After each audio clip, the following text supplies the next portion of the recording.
Hello everyone, welcome to the physics class. Today we are going to study about the topic reflection of light. But ये topic start करने से पहले हम light के बारे में स्टडी करेंगे. So let's start. तो सबसे पहले हम ये देखेंगे कि क्यों हम हर कोई ऑब्जेक्ट को देख सकते हैं. अगर हम किसी रूम में हैं और कहीं पे हैं तो वहाँ की चीज़ें हम कैसे देख सकते हैं. तो आप कहेंगे हमारी आँखों से. अगर हम हमारी आँखों से चीज़ों को देख सकते हैं तो किसी रूम की लाइट ऑफ कर दी तो रूम की चीज़ों को अंधेरे में हम रूम की चीज़ों को क्यों नहीं देख पाते. तो आंखें तो हमारी वहाँ वहीं पे हैं तो फिर भी क्यों नहीं देख पाते, क्योंकि वहाँ पे लाइट नहीं होती. तो हर कोई ऑब्जेक्ट को देखने के लिए हमें लाइट की ज़रूरत होती है. Light should be there. Light होनी ही चाहिए तभी हम किसी ऑब्जेक्ट को देख सकते हैं. तो इस रूम में आप देख सकते हैं टेबल, लैम्प, चेयर, पेंटिंग और कुछ चीज़ें हैं. तो सबसे पहले हम देखते हैं कि इस लैम्प को हम कैसे देख सकते हैं. अगर इस लैम्प का स्विच ऑन किया तो ये लैम्प हर एक डायरेक्शन में, ऑल डायरेक्शन में लाइट, लैम्प में से ऑल डायरेक्शन में लाइट रेज बाहर निकलेंगी. तो इनमें जो लाइट रेज बाहर निकलने वाली है, एक रे हमारे आँखों में एंटर करेगी. और हमें पता है light is in the form of energy and light travel in a straight line. Light energy के फॉर्म में होती है और लाइट स्ट्रेट लाइन में ट्रैवल करती है. तो लैम्प में से जो रेज बाहर आने वाली है, एक रे सीधे हमारे आँख में एंटर करेगी और हम लैम्प को देख सकते हैं. अगर कोई आदमी यहाँ से लैम्प को देख रहा है, यहाँ पे सिर्फ आँख दिखाई है, तो इस यहाँ से उस लैम्प को देख रहा है तो ये जो लाइट रे इस डायरेक्शन में आने वाली रे इसमें इसके आँख में एंटर करेगी तो वो यहाँ से भी देख सकता है. मतलब किसी भी एंगल से हम लाइट को, ऑब्जेक्ट को देख सकते हैं. तो ये तो हो गई लैम्प के बारे में, क्योंकि लैम्प की अपनी खुद की लाइट है. बट जो बाकी चीज़ें दिख रही है, टेबल, पेंटिंग, चेयर, इनके पास तो अपनी लाइट है नहीं, तो फिर हम उन्हें कैसे देख सकते हैं. तो जिन ऑब्जेक्ट के पास अपनी लाइट नहीं होती वो बाकी जो सोर्स है लाइट के, उनकी जो लाइट आने वाली है वो उस लाइट को रिफ्लेक्ट करते हैं. सी, टेबल को हम कैसे देख सकते हैं. जो लैम्प में से लाइट रेज बाहर निकल रही है तो टेबल पे इंसिडेंट होगी. टेबल पे जब इंसिडेंट होगी तो टेबल उस लाइट को रिफ्लेक्ट करके हमारी आँख में एंटर करेगी. मतलब वो लाइट रेज टेबल से रिफ्लेक्ट होके हमारी आँख में एंटर करेगी, तभी हम टेबल को देख सकते हैं. तो इस तरह हम किसी भी ऑब्जेक्ट को देख सकते हैं. तो चेयर को कैसे देख सकते हैं. तो लैम्प से आने वाली लाइट चेयर पे इंसिडेंट होगी, चेयर उस लाइट को रिफ्लेक्ट करके हमारी आँख में एंटर करेगी, फिर हम उसे देख सकते हैं. तो ऐसे हम किसी भी ऑब्जेक्ट को देख सकते हैं. तो जिन ऑब्जेक्ट के पास अपनी खुद की लाइट होती है उन्हें कहा जाता है लुमिनस ऑब्जेक्ट. और जिन ऑब्जेक्ट के पास अपनी खुद की लाइट नहीं होती है, जो दूसरों की लाइट को रिफ्लेक्ट करके हमारी आँख में एंटर करते हैं, तो उन्हें कहा जाता है नॉन लुमिनस ऑब्जेक्ट. तो इसके हम और कुछ एग्जांपल्स देखते हैं लुमिनस ऑब्जेक्ट के एंड नॉन लुमिनस ऑब्जेक्ट के. सी, इसका बेस्ट एग्जाम्पल है सन एंड मून. सन की अपनी खुद की लाइट है, I mean sun is a luminous object. And moon के पास अपनी खुद की लाइट नहीं है तो नॉन लुमिनस ऑब्जेक्ट है. तो अर्थ से हम सन को देख सकते हैं. सपोज यहाँ पे सन है, ये मून है और ये अर्थ है. तो सन से जो रेज आने वाली है ये मून पर इंसिडेंट होकर मून उस लाइट को रिफ्लेक्ट करेगा, तभी हम मून को देख सकते. और अर्थ से सन की रेज तो डायरेक्ट हमारी आँख में एंटर कर रही, तो हम सन को देख सकते हैं. तो इसलिए सन क्या है, luminous object and moon non luminous object. तो लुमिनस ऑब्जेक्ट के और बहुत कुछ एग्जाम्पल्स हैं, लाइक ट्यूबलाइट, कैंडल, बल्ब, और भी बहुत सारे एग्जाम्पल्स हैं. लुमिनस ऑब्जेक्ट मीन्स जिनकी अपनी खुद की लाइट है. बट सन क्या है, sun is a natural luminous object. Sun natural luminous object है और जो बाकी है ट्यूबलाइट, कैंडल, बल्ब, टॉर्च, ये आर्टिफिशियल लुमिनस ऑब्जेक्ट है। And non luminous object moon, paper, pen, pencil, हर कोई ऑब्जेक्ट जिन्हें हम देख सकते हैं वो है non luminous object. So this is the difference between luminous object and non luminous object. अब हम हमारा मेन टॉपिक स्टार्ट करते हैं, रिफ्लेक्शन ऑफ लाइट। तो रिफ्लेक्शन ऑफ लाइट के लिए हमें लाइट की ज़रूरत है।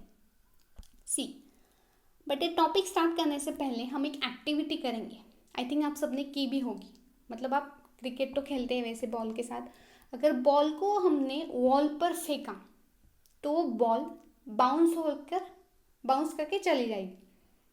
सी इस बॉल को अगर हमने वॉल पे फेंका, थ्रो किया, तो बाउंस होकर चली जाएगी। तो सेम लाइट का भी है, अगर लाइट किसी सरफेस पे इंसिडेंट होती है, किसी सरफेस पे फॉल होती है, स्ट्राइक होती है, तो बाउंस करके चली जाती है।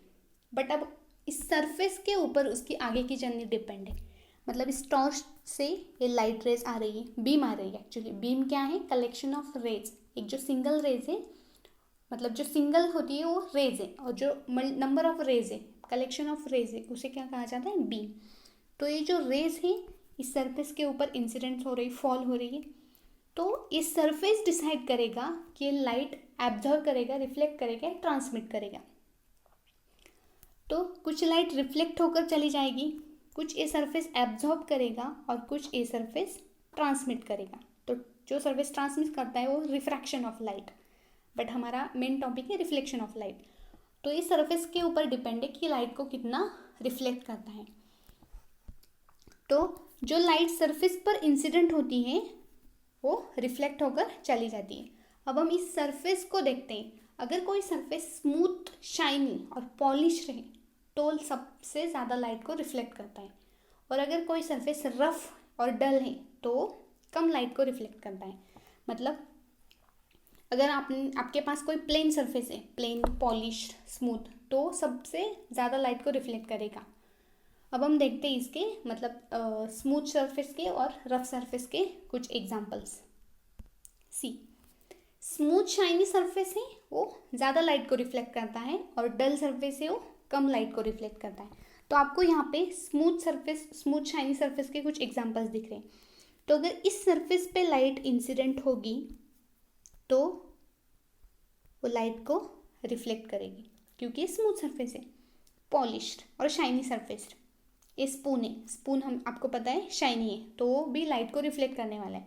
तो जैसे ही लाइट इस पर इंसिडेंट होगी वो कुछ लाइट को रिफ्लेक्ट करेगा। Silver foil, silver foil is a good reflector. Silver foil पर जितनी लाइट इंसिडेंट होगी वो रिफ्लेक्ट करेगा, मतलब एक गुड रिफ्लेक्टर है as compared to other surface. तो इससे बहुत सारी लाइट रिफ्लेक्ट होती है। और इसी के अपोजिट में अगर हमने रफ सरफेस लिया, अगर हमने ये वॉल ली, रफ वॉल ली, इस पर अगर लाइट इंसिडेंट हुई तो कम लाइट को रिफ्लेक्ट करेगी, मतलब ज़्यादातर लाइट को एब्जॉर्ब करेगी। तो इससे क्या होगा? आगे लाइट वो रिफ्लेक्ट नहीं करेगी, बाउंस नहीं करेगी। बाउंस ही नहीं होगी तो रिफ्लेक्ट नहीं हो पाएगी, क्योंकि इसका सरफेस क्या है? रफ सरफेस है। सेम ये भी रफ सरफेस है, ये लाइट को कम रिफ्लेक्ट करेगी। तो सरफेस के ऊपर डिपेंड है कि लाइट का रिफ्लेक्शन कितना होता है। तो इसका बेस्ट एग्जांपल है प्लेन मिरर। हमारे घर में जो मिरर है ये, तो ये मिरर बनता कैसे है पहले हम ये देखते हैं। तो अभी हमने देखा कि जो सिल्वर फॉइल है वो क्या है? गुड रिफ्लेक्टर है, लाइट की गुड रिफ्लेक्टर है। तो प्लेन मिरर सिल्वर और एल्यूमिनियम के फॉइल की हेल्प से, मतलब उनकी कोटिंग की हेल्प से ही बनता है। तो प्लेन मिरर क्या है? एक्चुअली यहाँ पे आपको दिख रहा है, प्लेन मिरर दिख रहा है।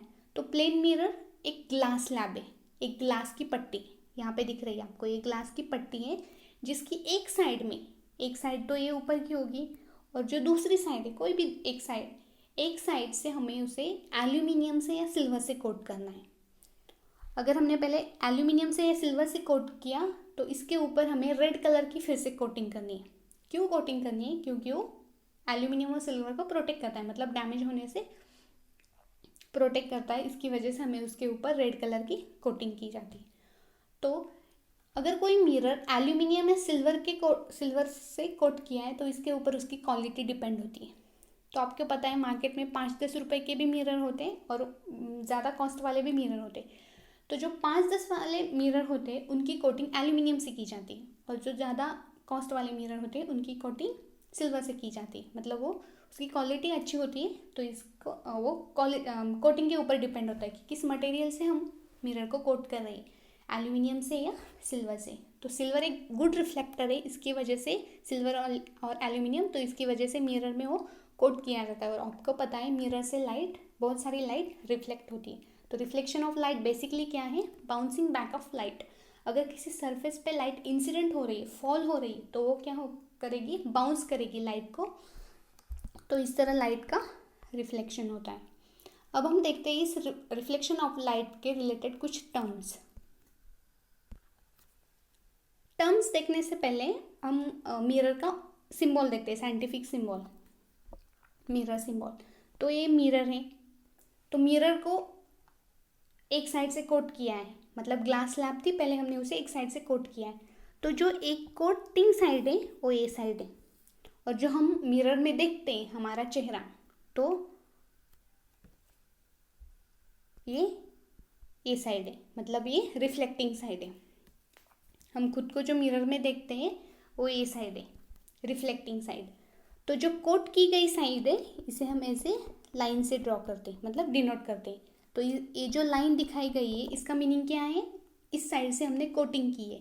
और ये जो प्लेन सरफेस हमें दिख रहा है इसका मीनिंग है रिफ्लेक्टिंग सरफेस, मतलब इस साइड से लाइट रिफ्लेक्ट होगी, मतलब जब ऐसी लाइट इंसिडेंट होगी तो ऐसे बाउंस करके चली जाएगी। तो ये मिरर का साइंटिफिक सिंबल। तो आगे हम रिफ्लेक्शन ऑफ लाइट के केस में हम ये सिंबल यूज करेंगे। अब हम देखते हैं इस रिफ्लेक्शन ऑफ लाइट के रिलेटेड कुछ टर्म्स। तो रिफ्लेक्शन ऑफ लाइट क्या है हम स्टडी कर चुके हैं। जैसे बॉल पर अगर हमने थ्रो की तो बाउंस होकर चली जाती है, तो वैसे ही सेम अगर लाइट किसी सरफेस पे ऊपर इंसिडेंट होती है, फॉल होती है, स्ट्राइक की जाती है, तब वो बाउंस करके चली जाती है, bouncing back of light after hitting the और स्ट्राइकिंग द सरफेस। तो बाउंस करके चली जाती है, उसे रिफ्लेक्शन ऑफ लाइट कहा जाता है। तो इससे रिलेटेड कुछ टर्म्स है। तो सरफेस तो हमने देखा, तो लाइट का रिफ्लेक्शन सरफेस के ऊपर डिपेंड है, कौन सा सरफेस हम वहाँ पे यूज़ करते हैं। तो प्लेन मिरर हमने देखा, प्लेन मिरर से लाइट, बहुत सारी लाइट रिफ्लेक्ट होती है। तो यहाँ पे हमने सरफेस लिया है प्लेन मिरर। तो जो लाइट इंसिडेंट हो रही है, फॉल हो रही है, उसे कहा जाता है इंसिडेंट रे। तो फर्स्ट टर्म क्या है हमारी, इंसिडेंट रे। इंसिडेंट रे क्या है एक्चुअली, सपोज हमारी यहाँ पे टॉर्च है और टॉर्च में से जो रेज आ रही है, बीम आ रही है, कलेक्शन ऑफ रेज आ रही है, तो जो सिंगल रे है और जो आने वाली रेज है उसे हम कहते हैं इंसिडेंट रे। जो rays, the rays fall on surface के ऊपर जो रेज फॉल्स होने वाली है वो है incident ray. Now reflected ray क्या है, जो इंसिडेंट लाइट मिरर के ऊपर फॉल्स होने वाली है, वो बाउंस करके चली जाने वाली। तो जो बाउंस करती है लाइट, बाउंस करके चली जाती है, बाउंसिंग बैक, तो वो है रिफ्लेक्टेड रे। और जिस पॉइंट में वो रिफ्लेक्ट करके चली जाती है वो है पॉइंट ऑफ इंसिडेंस। तो अभी हमने 3 टर्म्स देखे, इंसिडेंस रे, reflected ray and point of incidence P। Incidence रे मीन्स द रे falls on surface. Reflected ray, जो इंसिडेंट रे सरफेस पर फॉल्स होने वाली है, स्ट्राइक होने के बाद जो बाउंस करके चली जाती है वो है reflected ray. And point of incidence क्या है, इंसिडेंस रे and point of reflected ray, reflected ray जिस पॉइंट से रिफ्लेक्ट होकर चली जाती है वो है पॉइंट ऑफ इंसिडेंस। नाउ अब हम देखते हैं नॉर्मल। अगर हमने इस दोनों रे के बीच में अगर नॉर्मल ड्रॉ की, तो नॉर्मल क्या करती है, मिरर के साथ और सरफेस के साथ 90 डिग्री का एंगल बनाती है। सी, ये नॉर्मल है, तो ये मिरर के साथ या सरफेस के साथ 90 डिग्री का एंगल बनाती है। So next is normal perpendicularity right angle, इसका एक ही मीनिंग है 90 डिग्री। अब ये इंसिडेंट रे नॉर्मल के साथ एक एंगल क्रिएट करती है, सी आई। तो इस एंगल को कहा जाता है angle of incidence. Angle of incidence means angle between incident ray and normal. Incident ray and normal के बीच का जो एंगल है वो है angle of incidence. Similarly reflected angle, और एंगल ऑफ रिफ्लेक्शन क्या है? Angle between the reflected ray and normal. Normal and reflected ray के बीच में जो एंगल है वो है एंगल ऑफ रिफ्लेक्शन और रिफ्लेक्टेड रे, और एंगल ऑफ इंसिडेंस आई से डिनोट किया जाता है और एंगल ऑफ रिफ्लेक्शन आर से डिनोट किया जाता है। So these are the terms related to reflection of light. तो रिफ्लेक्शन ऑफ लाइट वही है basically, bouncing back of light. किसी सरफेस के ऊपर अगर लाइट फॉल्स होती है तो बाउंस करके चली जाती है, सेम बॉल की तरह। अब हम देखते हैं इसके कुछ लॉज। अगर कोई लाइट रिफ्लेक्ट होती है तो कुछ लॉज को फॉलो करती है। तो ये लॉ क्या है ये देखते हैं। तो पहला लॉ है angle of incidence is always equals to angle of reflection. जो एंगल ऑफ इंसिडेंस है I and angle of reflection है आर, वो दोनों ऑलवेज इक्वल होते हैं। सी देखते हैं, सपोज ये प्लेन मिरर है, हमने देखा मिरर का साइन, अब हम ऐसे ड्रॉ करेंगे। तो जो आने वाली रेज है, इसके ऊपर फॉल होने वाली रेज है, वो है इंसिडेंट रे। तो एक पॉइंट में से बाउंस करके चली जाएगी रिफ्लेक्टेड रे। तो this is the incident ray, this is the reflected ray, and this is a point of incidence p. ये पॉइंट पी है। हम इस a, suppose a is a incident ray, a p is a incident ray, p b is a reflected ray, and x z is a, x y is a plane mirror, and ये है normal. Angle between the incident ray and normal था हमारा angle of incidence I, and ये था angle of reflect are. तो पहला law क्या है? Angle of incidence and angle of reflection is always equal. मतलब आई की वैल्यू जितनी होगी, आई का जितना एंगल होगा, एंगल ऑफ इंसिडेंस जितना होगा उतना ही एंगल ऑफ रिफ्लेक्शन होगा। मतलब सपोज ये 30 डिग्री है तो ए भी कितना होगा? 30 degree. I equals to R, ये बहुत ही इंपॉर्टेंट है। I equals to R. Suppose इस एंगल को हमने चेंज किया, इसको अगर हमने चेंज करके 60 डिग्री किया, इंसिडेंट एंगल अगर 60 डिग्री है तो रिफ्लेक्टेड एंगल भी कितना होगा? 60 डिग्री होगा। रिफ्लेक्टेड एंगल भी चेंज होगा, वो भी कितना होगा? 60 डिग्री। अगर इंसिडेंट रे हमने 10 डिग्री किया तो रिफ्लेक्टेड एंगल भी कितना होगा? एंगल ऑफ रिफ्लेक्शन वो भी 10 डिग्री होगा। मतलब दोनों की वैल्यू कितनी होगी? सेम होगी। This is the first law of reflection. But अगर किसी केस में एंगल ऑफ इंसिडेंस और इंसिडेंट रे नॉर्मल से कोइंसाइड कर दे तो वहाँ पे angle of incidence and angle of reflection कितना होगा? सी, ए प्लेन मिरर, इंसिडेंट रे, क्या कहा मैंने? ये नॉर्मल हमारी। इस केस में क्या हो रहा है? इंसिडेंट रे एंड नॉर्मल एक दूसरे को कोइंसाइड कर रहे हैं। मतलब ये नॉर्मल है और इंसिडेंट रे भी है, मतलब यहीं से इंसिडेंट रे भी आ रही है। अब यहाँ से इंसिडेंट रे नहीं है। क्यों नहीं है? क्योंकि इंसिडेंट रे यहाँ पे कोइंसाइड कर रही है। तो इस केस में रिफ्लेक्टेड एंगल कितना होगा? तो जिस डायरेक्शन से इंसिडेंट रे आ रही है उसी डायरेक्शन से रिफ्लेक्टेड रे भी चली जाएगी। मतलब ये दोनों एक दूसरे के अपोजिट में होंगे, incident ray and reflected ray. तो यहाँ पे आई कितना होगा? 0। यहाँ पे कोई एंगल ही नहीं हो रहा है, तो आर भी कितना होगा? ऑब्वियसली 0 होगा। तो ये स्पेशल केस है, अगर इंसिडेंट रे नॉर्मल को कोइंसाइड करती है तो वहाँ पे angle of incidence and angle of reflection दोनों भी 0 होते। This is the first law of reflection. अब हम देखते हैं सेकेंड लॉ। सेकेंड लॉ क्या है? Angle of incidence, normal and reflected angle all lie in a same plane. ये जो तीनों हैं, incident angle, reflected angle and normal, ये तीनों एक ही प्लेन में लाई करते हैं। ये है हमारी normal, this is the incident ray, this is the reflected ray. Suppose ये है point of incidence p, b, incident ray है ए पी, रिफ्लेक्टेड रे है पी बी, और एंगल ऑफ इंसिडेंस है ए आई और आर। तो i, are and n, angle of incidence, angle of reflection and normal are all all lie in a same plane, एक ही plane में लाए होते हैं। आई मीन ये आप मोबाइल स्क्रीन के ऊपर देख रहे हैं तो एक ही प्लेन में, अगर हम नोटबुक में ड्रॉ करेंगे तब भी ये एक ही प्लेन में होंगे, मतलब इसमें से कोई रे बाहर नहीं निकलेगी। तो ये तीनों क्या है, एक ही प्लेन में। This is the second law of reflection. तो ये रिफ्लेक्शन के दो मेन लॉज हैं। तो ये नेक्स्ट स्लाइड में डिटेल्स में दिए हैं। सी यहाँ पे सेम, मतलब जो मैंने एक्सप्लेन किया है पहले स्लाइड में, यहाँ पे सिर्फ डिटेल में दिया है। दोनों भी law, angle of incidence equals to angle of reflection and I are and normal, तीनों एक ही प्लेन में लाई करते। अब इस रिफ्लेक्शन के दो मेन टाइप्स है, regular reflection and irregular reflection, जो इन टॉपिक को हम नेक्स्ट क्लास में डिटेल में स्टडी करेंगे। Thank you.